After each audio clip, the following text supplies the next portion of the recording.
welcome back to the channel again. It's great to have you join us. Today we're just going to be talking about one of the aspects of defensive riding, specifically road positioning, forward vision and looking ahead. This kind of follows on from getting comfortable on your bike, so yeah, sit back and enjoy. If you like what you see, don't forget to subscribe, hit the like button, also hit the bell to be notified of new content. So yeah, let's get on with it. So I just want to talk about road position, especially on roads that you're not familiar with, where you can't see a long way.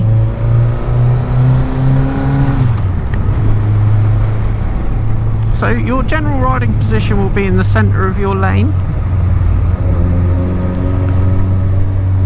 It's the area where you're least at risk, so if you're going along a straight piece of road and you can see that the surface is good and there aren't any obstacles in it, ride along in the centre of your lane.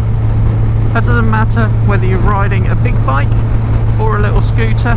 It's one of the best things I can say to anyone who's riding a little scooter that will only do 30 miles per hour. Ride in the middle of your lane. It's key defensive riding, and it makes people wait behind you. It stops them squeezing past you. If you're riding in the gutter, people will try and squeeze past you and they're actually more likely to knock you off. Sit in the middle of your lane and use the road. You have as much right to be there as anybody else. Obviously, if you've got a big queue behind you, pull over, find somewhere safe to pull over and let them pass. There is no harm in doing that. Oh, it's so windy today.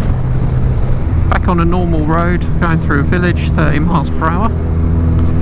And I'm using the centre of my lane. I'm looking well ahead. I'm not looking too close to me, but my eyes keep scanning all around me. You do a lot of that without actually turning your head. I can see a parked car up in front of me. That's why this car that's in front of me is putting its brakes on. So I'm going to just start slowing down, and it means that I don't have to brake at all. At least the car's door's width away, so in case they open the door. Now I'm behind another vehicle. I'm using their windows as well, so I'm keeping an eye out through that car in front of me for anything that I might see that worries me. I also got a good vantage point up on a bike.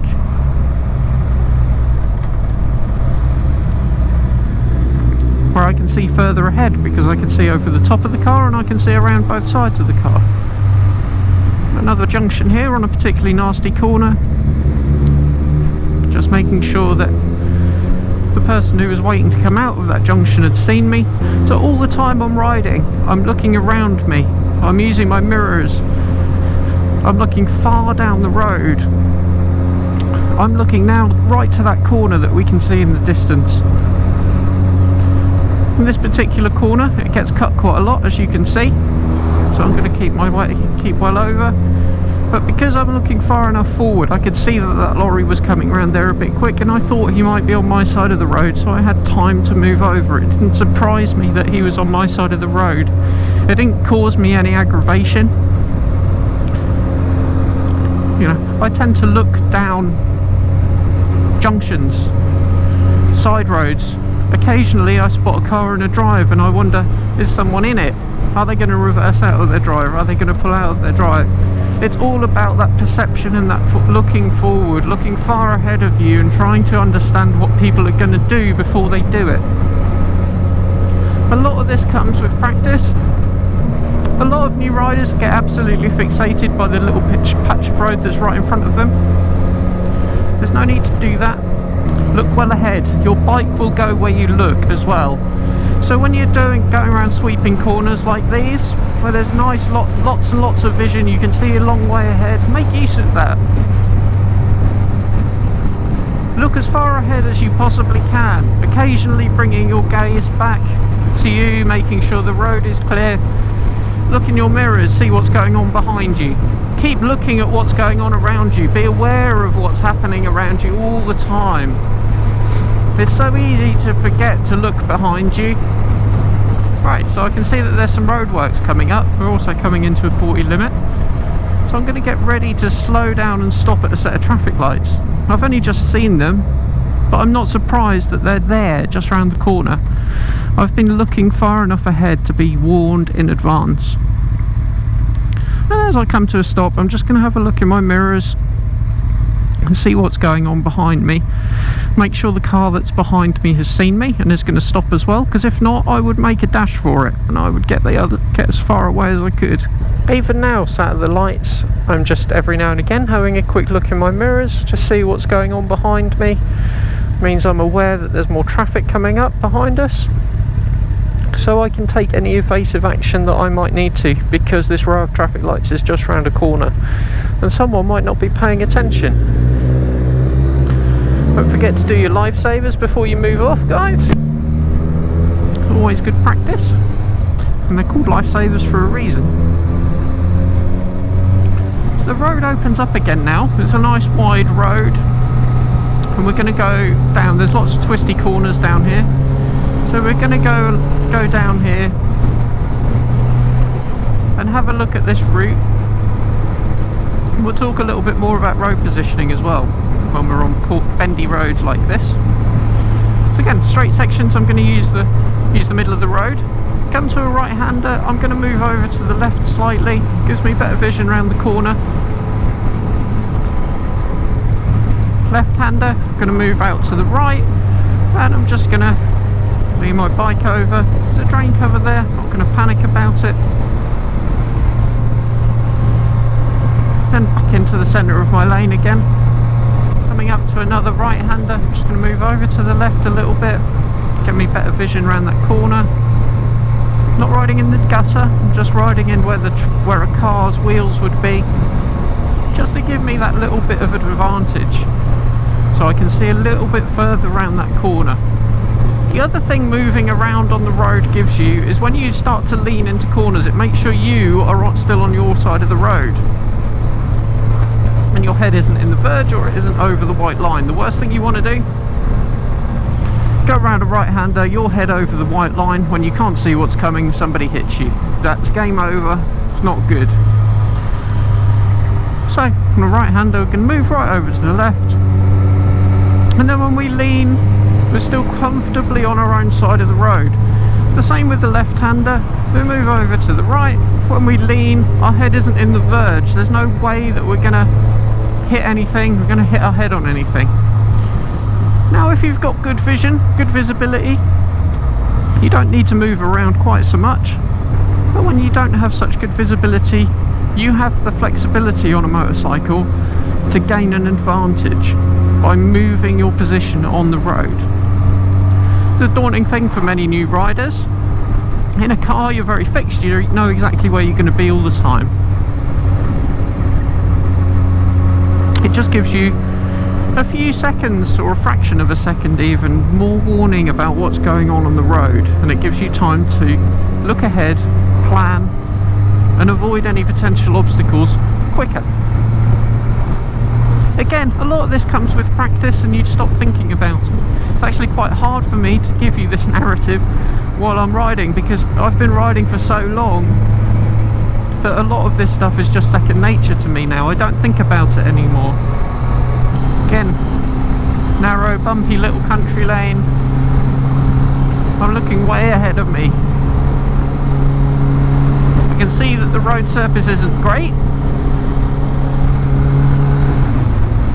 so I keep bringing my eyes back more than I normally would, but I'm still looking a long way ahead. I can see people walking on the side of the road up here, so I'm not going to be surprised if there's a car coming the other way that they might be on my side of the road.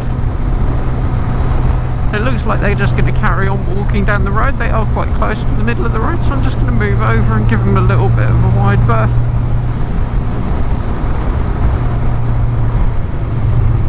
From this corner I can see across, so I'm not going to worry too much about hugging the verge on that one, because I can see that there's nothing coming the other way, so I'm using the road to my benefit. There's a dog just here being walked, so I'm just going to slow down. I'm not sure if he's on the lead. He might react badly to the bike. And I'm just going to move over a little bit. He isn't on the lead, but he's not worried. I think it's going to rain, guys. I'm going to going to get wet. Even though I'm riding on this really rough road, it's far from an ideal road for this bike. It's far more at home and far happier out on an open road that's nice and smooth, and it doesn't react particularly well to big bumps and ruts in the road. But I'm still relaxed on the bike. I'm not hanging on to it too tightly. I don't need to. If I do, it starts to do things that are unpredictable. So this road's particularly bumpy. It's got lots of ruts and things in it. Lots of driveways, lots of little openings. I can see there's nothing coming, so I'm actually going to move right into the middle of the road because there's so many blind driveways down here, and I want to be able to see what's going on. I want that warning. And there isn't a good side of the road to be on, so I'm just going to sit in the middle of it. It gives me more warning if anyone is coming out of their drive. I can slow down. I can even let them out if I'm feeling kind. And none of it surprises me. Now, I've just seen this car coming the other way, and as it was coming this way, it was kicking up an awful lot of dust. Now, it doesn't look like this road surface should be carrying much dust at all.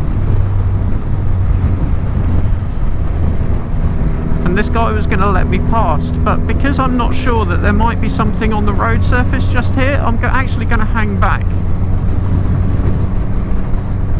So yeah, they've actually resurfaced this recently, and the road surface is particularly loose. So I'm just going to be extra careful and make sure all of my movements are nice and smooth. I'm not going to accelerate too hard, I'm not going to brake too hard. And if we come to a corner, I'm just going to slow it down a little bit more. And I'm also going to try and avoid, you can see there's loose gravel to the side of me, there's loose gravel down the middle of the road here, but I'm just going to try and avoid it as best I can. Now, that may or may not always be possible. Sometimes you are going to hit it. If you do hit it, don't panic. The worst thing you can do is panic. If your bike is upright and not being leant over, then it will just keep going straight. You're just not going to fall over. So I can see there's a van parked on the side of the road just up here. I'm just going to slow down. This road surface is so bad, I don't want to get caught out. I can't see what's coming around the corner, so I'm just going to slow it right down. He's put his indicator on to say he's staying there. Gives me no choice but to cross that really deep gravel in the middle of the road. As you can see, just nice and smooth, and just chilled on my bike, not too worried about it. Need to be aware that it's there, but also relaxed. I've got a terrible crosswind that keeps trying to blow me into that deep gravel in the middle of the road. But if I fixate on that gravel in the middle of the road and not where I'm going, then I will end up on that gravel. Which brings me on to my next topic. That was a bit of an interlude. I wasn't planning to come across such a bad surface today. The next thing I want to talk about is look where you want to go. Look where you want to go. It's one of the most important pieces of advice that anyone can give you when you're riding a motorcycle.